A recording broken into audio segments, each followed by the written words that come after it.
Hello and welcome back to GolfLoopz. This is episode 8 and today we're looking ahead to another men's major, the US Open, which starts this week at one of the oldest, most famous and honestly one of the most frightening golf courses in America, Shinnecock Hills.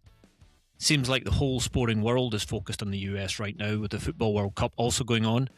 And in case you didn't know it already, Scotland are going to win that one easily. But maybe we should do a pod on golf and soccer. Let me know what you think. Now back to Shinnecock.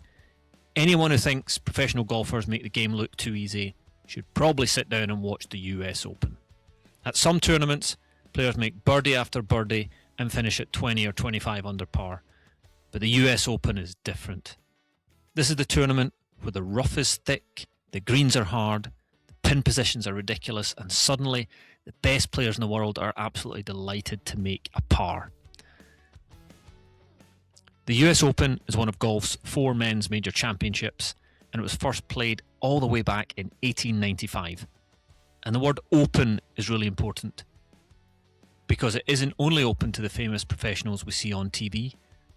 Thousands of professionals and really good amateurs and juniors enter qualifying every year.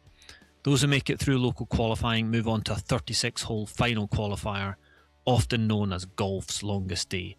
And if they survive all of that, well, then they can suddenly find themselves playing in the US Open alongside Scottie Scheffler, Rory McIlroy and Bryson DeChambeau. Imagine playing a qualifier at your local course and then a few weeks later standing on the first tee of a major championship. That is pretty epic stuff. Now, this year's tournament is being held at Shinnecock Hills Golf Club in Southampton on Long Island, New York. And the name Shinnecock doesn't come from a golfer or a local town. Comes from the Shinnecock Nation, the Native American people who have lived on Long Island for thousands of years. Now the name roughly translates as people of the stony shore, which feels like a perfect name for a windswept golf course beside the coast. Now Shinnecock Hills was founded in 1891, making it one of the oldest golf clubs in America, and it hosted the second ever US Open in 1896. This week will be its 6th US Open, making it the only course to host the championship across 3 different centuries. That is some serious golf pedigree. Now the last one held here was in 2018 when Brooks Koepka won with a final score of 1 over par. Yes, 1 over par was good enough to win. That tells you pretty much everything you need to know about how difficult Shinnecock can be. The course looks a little like the links courses you might see in Scotland or Ireland. It is wide open, hardly any trees, lots of long grass, rolling fairways, enormous bunkers, and wind blowing in from the coast. It'll play as a par 70, around 7,440 yards, which is really long, but really the length of the golf course isn't the scariest part. The fairways slope in different directions, the greens are raised, and they're incredibly fast and hard and surrounded by tightly cut grass.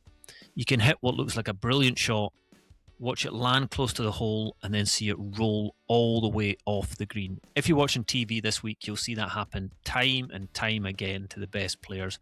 Think they've hit a great shot, ends up miles away.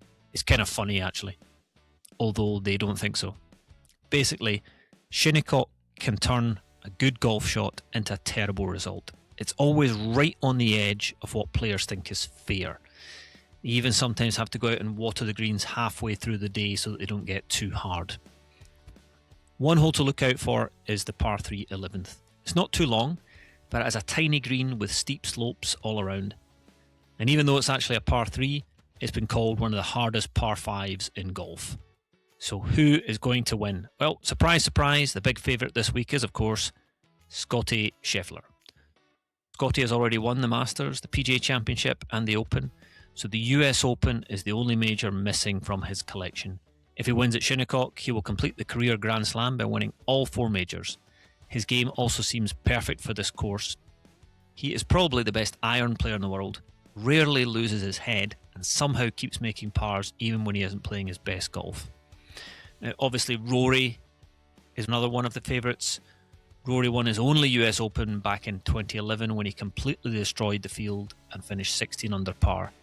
I can 100% GolfLoopz promise you that nobody is finishing 16 under at Shinnecock this week. Now, Rory's driving always gives him an advantage, but this course isn't just about length. He'll need to control his approach shots, avoid the wrong side of the greens, and stay patient when the course inevitably does something horrible to him. Bryson DeChambeau also has to be considered a contender.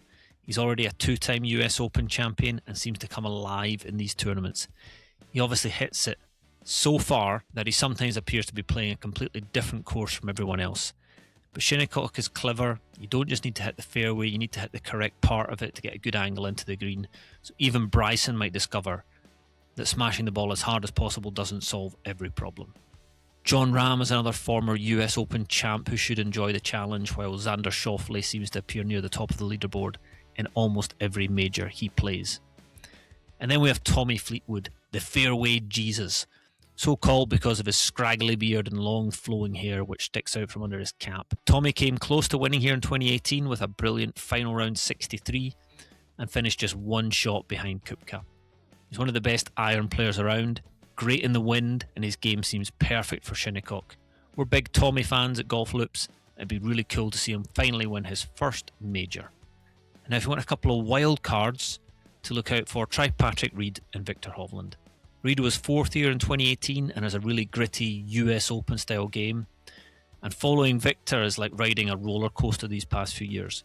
He's one of the most talented players in the game, but you never quite know what you're going to get. But he was third last week, so GolfLoopz is going to ride the crazy Norwegian roller coaster again this week and see what happens. And really, whatever happens, this should be an epic championship. Shinnecock is old, beautiful, incredibly difficult and packed with history. The wind will blow, the greens will cause chaos, and at least one of the world's best golfers will completely lose the plot at some point around one of the greens. That I promise you. And that's all for this time. We'll be back after the tournament to talk about everything that happened. This has been GolfLoopz. Until next time, 4!